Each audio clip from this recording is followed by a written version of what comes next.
All right, so we're back again. We did this was it a year ago? More than a year ago. It was before the release date, June last year, before COVID, Yeah. So it's like a little bit over a year, and we have version 2 of this device. Quest 2. Quest 2. I have a lot of hypotheses, but I want to know what your first gut impression is. I mean, I don't know. It's better than the Quest 1 in every single way. I think they upgraded everything, which is pretty good. The new controllers, I think, are my favorite part of it, to be honest. The CB1 controllers were the best VR controllers ever made, and these ones are so much closer. The touch controllers, they're almost the same. They feel great, awesome. So I just love having those really nice controllers back. I guess I shouldn't slag off the Quest 1 controllers, but they definitely weren't as the small, I don't know, something was nice about how small they were, but yeah, it was also something was finicky about how small they were. Yeah, they just didn't feel as premium, whereas these feel great. They feel like they fit your hand, so can definitely say good things about the controllers. Otherwise, the hardware, obviously the tech specs have got an upgrade across the board. For Gravity Sketch, I mean, it's still a mobile device, mobile GPU, so it's not going to completely change the whole world. It's not going to transform what Gravity Sketch is, but with more than double the memory that's usable to developers, and the extra horsepower that it has, people are going to be able to make bigger sketches. It's basically the main difference for Gravity Sketch. What about effects, shadows, reflections, anything like that? We'll definitely explore that, but it's still a mobile GPU, and so a lot of those effects are still very tricky to do. I think it's much more likely to just give a much higher resolution, higher refresh rate, a smoother experience with bigger sketches and this kind of thing. But it's not going to make it quite feel like desktop just yet. Gotcha. In terms of visuals, in terms of the actual creation experience, it's the same, if not better, because you don't have a cable tying you down, that kind of thing. The price is ridiculous.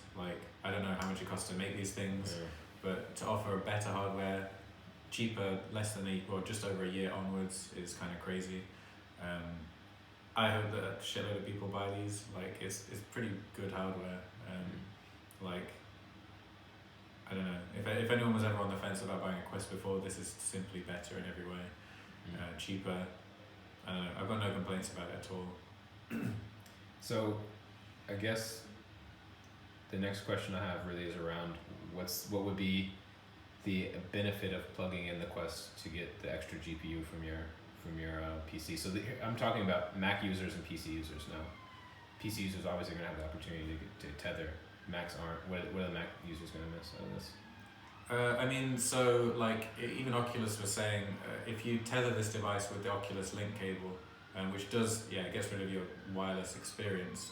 It's actually the highest resolution and highest quality display headset they provide now, from Oculus at least. So that already makes it pretty compelling at $300, £300. But obviously with a powerful computer, we're able to use a lot more. For Gravity Sketch at least, the difference is we're able to use a lot more image effects and a lot of extra processing to make it look better, basically, to make your models look better. The main differences, I guess, are we have shadows everywhere. Shadows are nice to make the model feel much more grounded. It just helps you kind of visualize what the model's going to look like. Reflections are a lot better, and also we have a higher level of anti-aliasing, so everything looks smoother.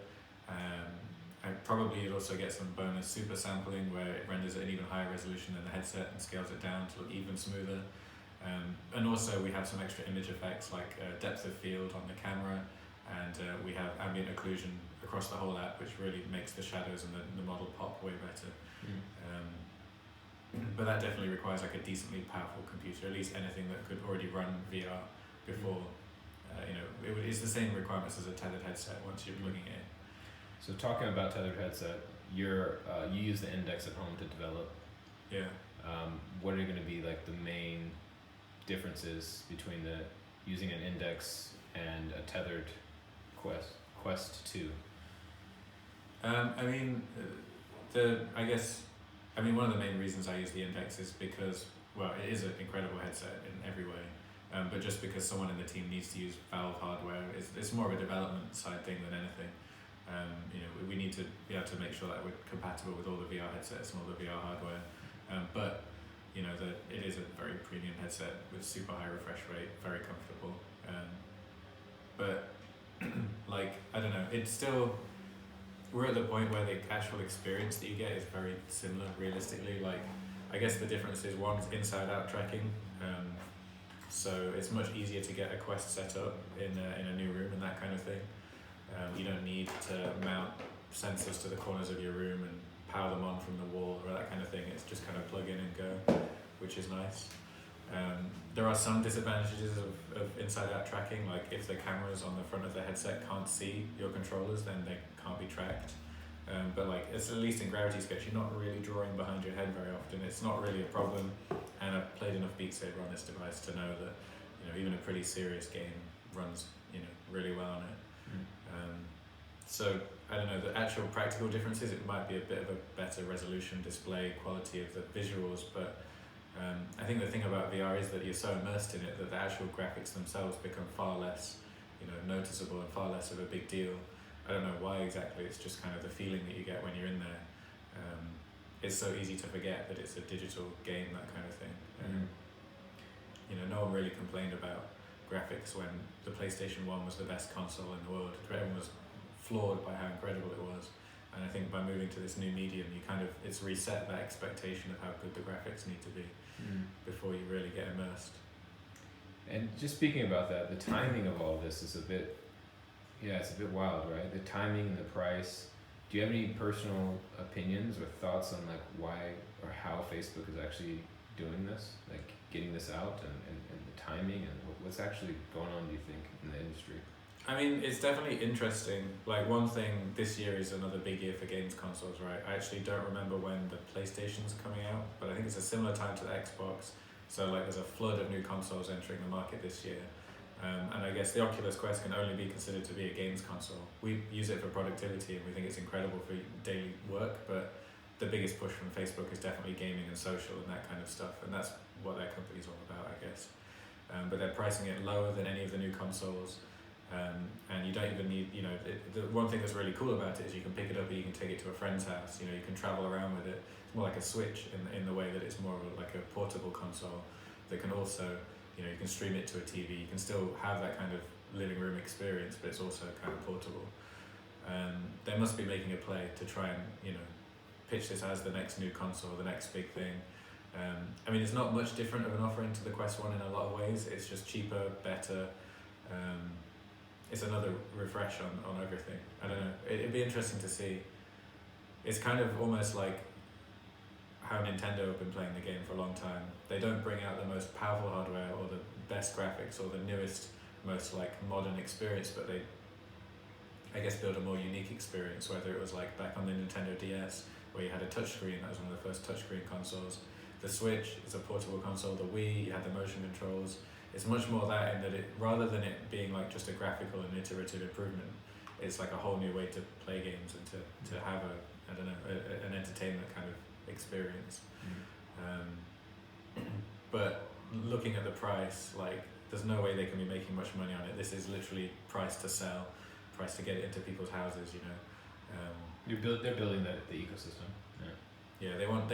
I mean, I think there was some quote from Zuckerberg where he wanted 1 billion people in VR by like 2020 something.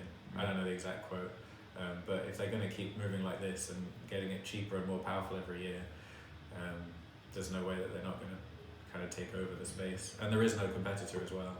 Well, I don't know. I guess the guys at Vive aren't going to like me for saying that, but the Vive Focus and the Vive Focus Plus just haven't taken off in the same way. They're not as accessible, they're not as available. I don't even know if they're selling the Focus Plus with controllers yet.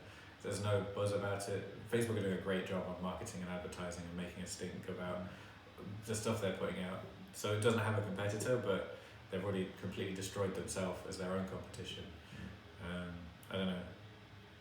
Like, my favorite thing is when I go home for Christmas and I take the Quest home, and you know, every single family or friends that I visit, I can take it to there and show them everything that we've been working on, how amazing video games are in VR, and there's nobody that doesn't put their headset on and have a massive grin on their face and have a shitload of fun.